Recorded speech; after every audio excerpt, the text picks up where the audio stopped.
My boyfriend cheated on me with my best friend. It was a Tuesday. The kind of day so mundane it barely deserved a name. I'd left work early, hoping to surprise Mark with takeout from his favorite Thai place. The paper bag of curry and basil fried rice steamed faintly in my hands as I fumbled with my keys.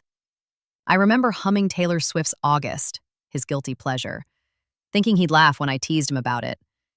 The apartment was too quiet. Our tabby, Luna, trotted over, but darted away when I called her. "Mark!" I shouted, kicking off my shoes. Silence. Then, a muffled thud upstairs. I froze. Our bedroom door was ajar. The scent of coconut sunscreen hit me first, Emily's sunscreen, the one she'd reapplied obsessively during our girls' trip to Miami last month. My stomach dropped. "Don't do this again," I heard Mark say, his voice low, strained. "You always say that," Emily whispered back. The floor creaked. I gripped a doorknob, my pulse roaring. Shadows moved under the crack. I pushed it open. Mark scrambled off the bed, shirtless. Emily froze mid-sit-up, sheets tangled around her waist. Her strawberry blonde hair, the same shade I'd dyed for her last week, was mussed. The room smelled like sweat and her stupid coconut lotion. "Sarah," Mark croaked, "it's not. I can explain." The Thai food hit the floor. Curry splattered the carpet like neon vomit. The signs were there. I'd just wrapped them in excuses. 2 weeks earlier, Mark started working late. Emily, recently single, had texted me less. When I mentioned it, she'd hug me too tightly. "Work's crazy for me too," she'd said, her cheek damp against mine. I didn't ask why her perfume, Marc Jacobs Daisy, my birthday gift to her, lingered on Mark's collar. At brunch, she'd ordered an omelet with jalapenos, Mark's favorite, which she'd once called inedible, and I joked about it. She turned scarlet. "Tastes change," she muttered. Now, pacing my sister's guest room at 3 a.m., I replayed every detail.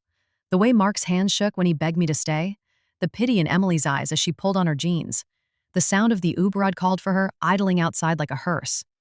"What if it was a one-time mistake?" my sister asked gently, handing me tea. I stared at my phone lighting up with Mark's apologies. "I'm so sorry, it meant nothing. Please let me fix this."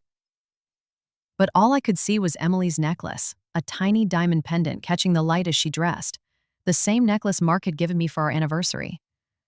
"I lost this," I'd cried when it vanished from my jewelry box. "We'll find it," he'd promised, kissing my tears.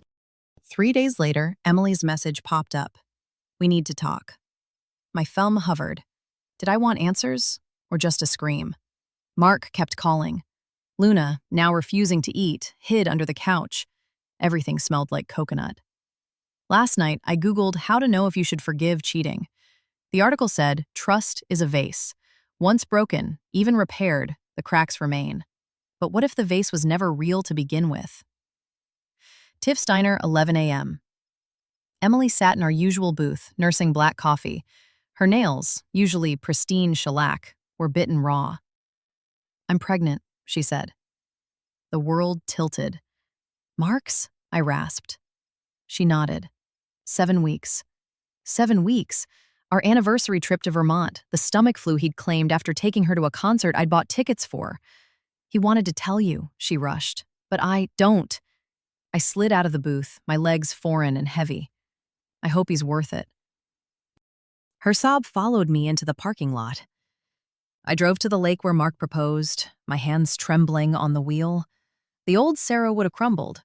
The new one fished his ring from her purse and hurled it into the water. It sank, with barely a ripple. Now he's on my doorstep. "We're having a baby," he says, eyes bloodshot. "But I still love you." I'll end things with her. We can move past this. Wind chimes clink. Luna meows inside. Somewhere, Emily is swollen with his child. "Can we?" I ask. He reaches for me. The door stays shut. TLDR. Caught my boyfriend and best friend in bed. Now he's expecting a baby with her but says he wants me back.